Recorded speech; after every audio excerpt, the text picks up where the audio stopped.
사울이 주님을 만난 이후에 이 다메섹 사건은 굉장한 변화가 일어나고 있습니다.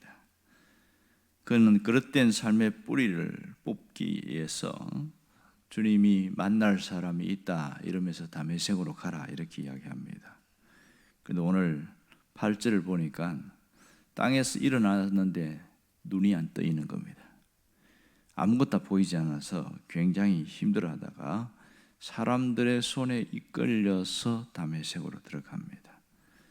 자, 그는 아무것도 볼 수 없기에 사람의 손에 의탁할 수밖에 없는 그런 상황 속에서 다메섹으로 갔지만 하지만 그가 두려워하지 않을 것은 이미 주님이 말씀하셨기 때문입니다.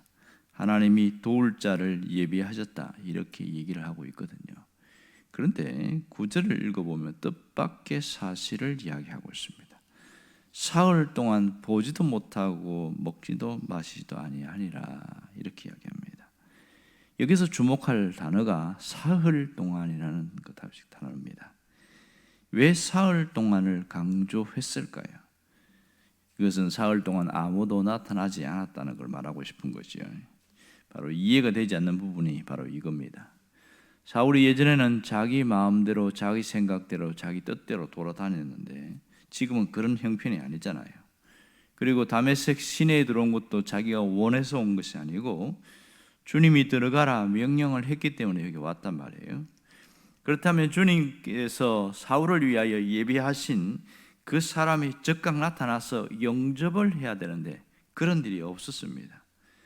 그리고 시력을 상실한 그를 위하여 모든 거처를 마련하고 모든 것을 필요를 제공해 주고 이렇게 해야 되는데 아무도 오지 않았다는 겁니다.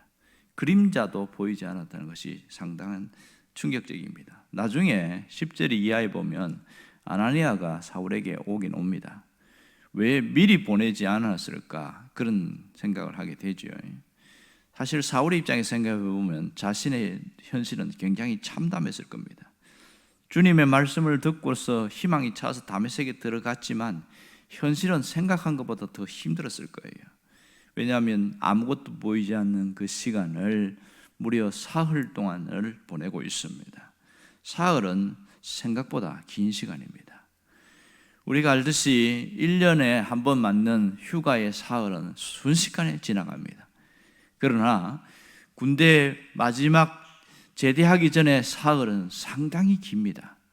특히 죄수들이 마지막 출소하기 전에 사흘도 꽤 길다고 이야기를 합니다. 그만큼 힘든 시간들이죠.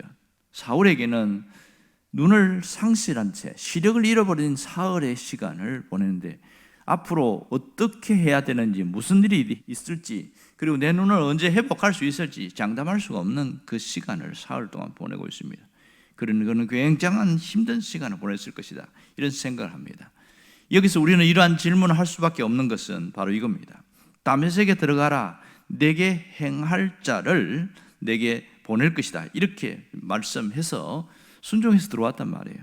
그러면 왜 하나님이 보낼 자를 즉각 보내지 않았을까 하는 겁니다. 왜 사흘 동안 침묵하고 계셨을까요? 인생이 뿌리 뽑힌 채 이 참담한 그 사울, 그 사람을 위해서 왜 아무것도 하지 않고 내버려 두었을까? 이게 상당한 의문점이지요. 여러분, 주님의 침묵은 이유가 있는 침묵이라는 것을 알아야 합니다. 사실은 사울을 외면한 게 아닙니다.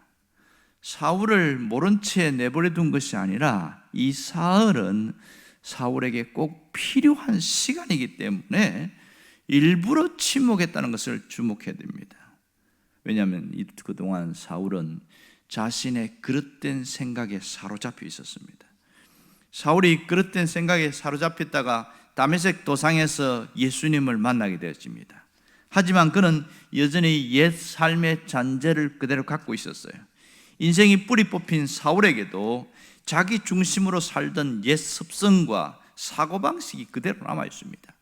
옛 삶의 잔재가 모두 떨쳐버리기 위해서는 사울의 옛 삶이 완전히 바뀌기 위해서는 뭐가 필요할까요? 시간이 필요하다는 거예요. 시간이 필요합니다.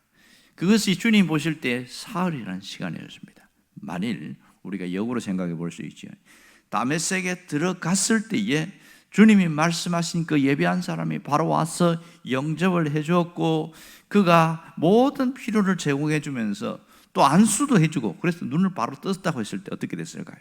환호를 지르면서 찬양하고 기뻐했겠지요. 너무너무 좋아하고 상당히 기쁜 모습으로 살았겠죠.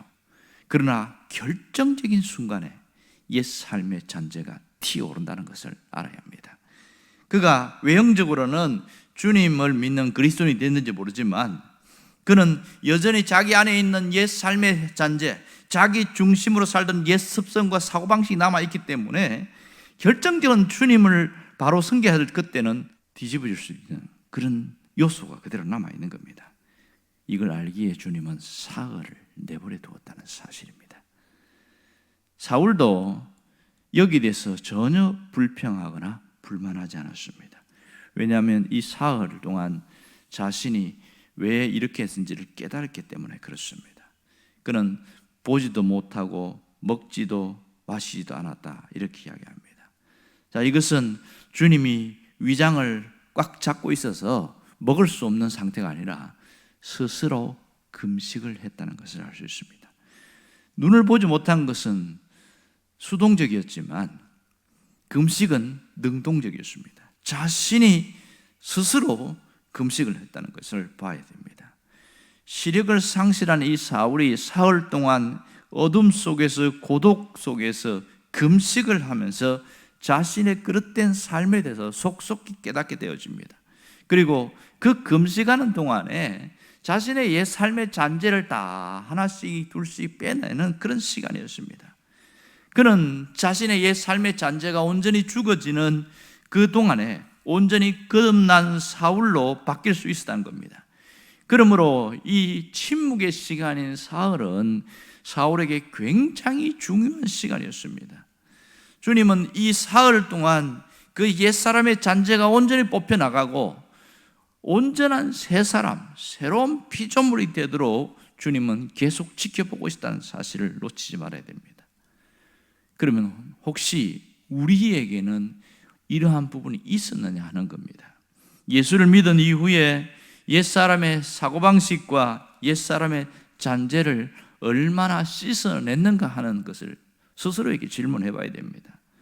사람은 누구나 자기가 머문 곳에서 나오는 특유의 냄새를 풍기게 되어 있어요. 한국인들이 먹는 가장 좋아하는 음식 중에 김치가 있습니다. 근데 이 김치는 특유의 냄새가 있어요.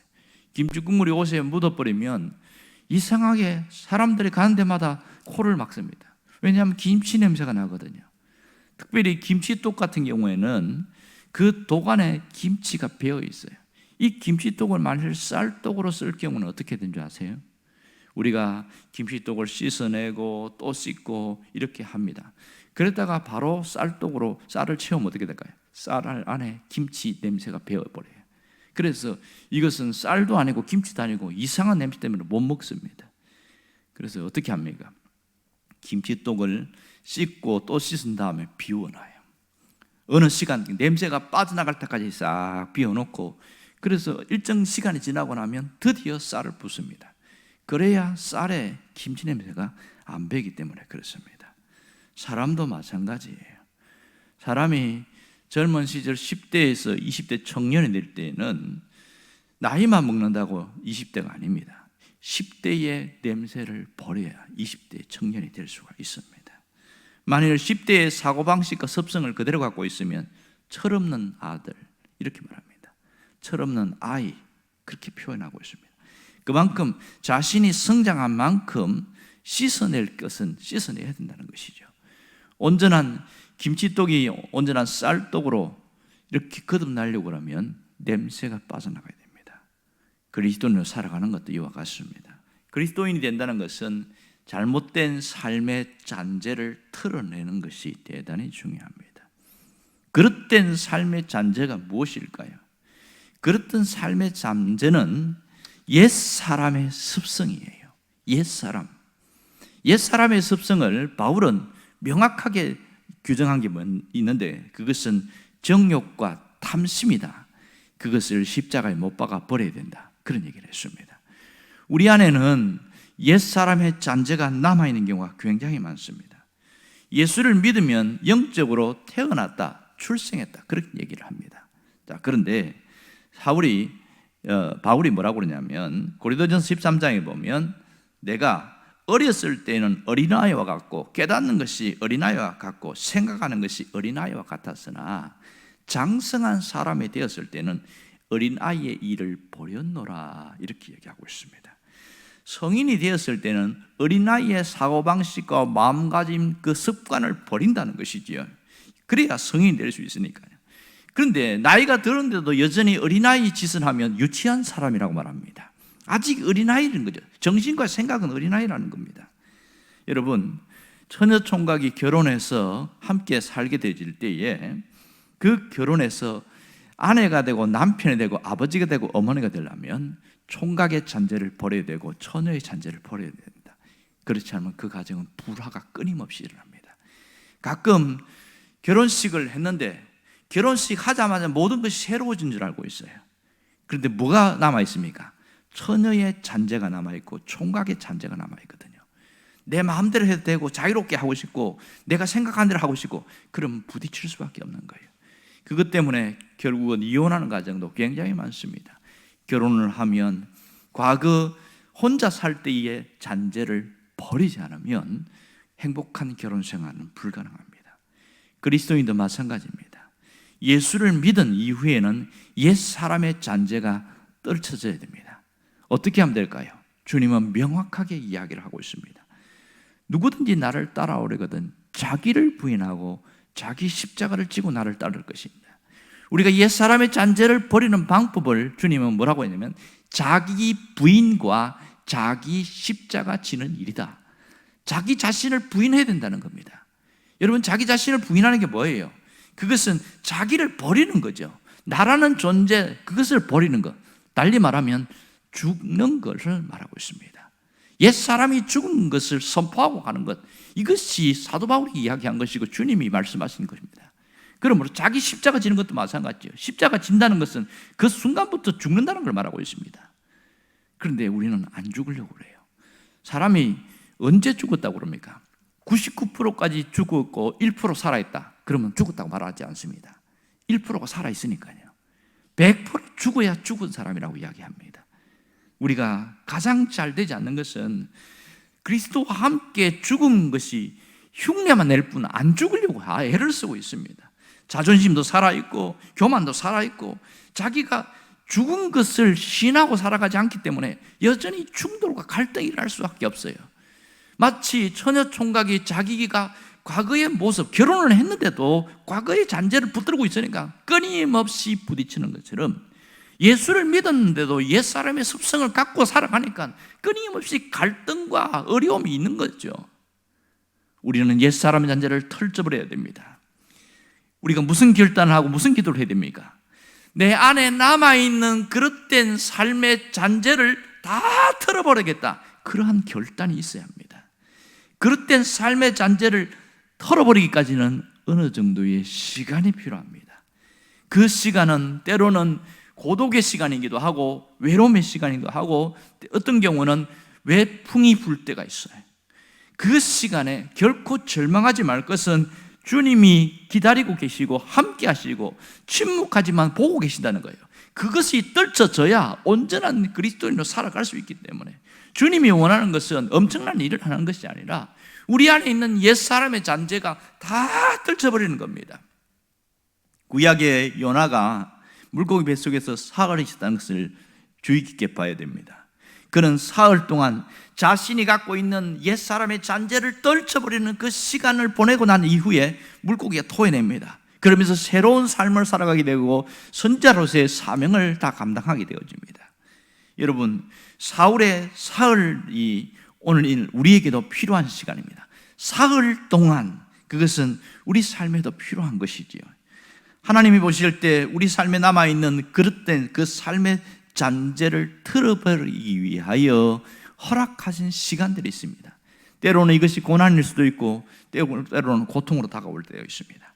그러나 깨닫는 사람은요, 사울처럼 불평하거나 원망하지 않습니다. 왜? 이것 때문에 내 인생의 가시가 되어지고 이것 때문에 사람을 찌르고 나도 불행한 삶을 살기 때문에 그 잔재를 떨쳐버려야 온전한 사람을 살아가게 되어집니다. 신실한 그리스도인은 옛사람의 잔재를 자꾸만 떨쳐버리는 그런 것을 반복하는 사람입니다.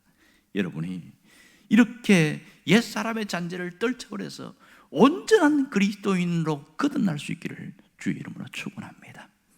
기도하겠습니다. 살아계신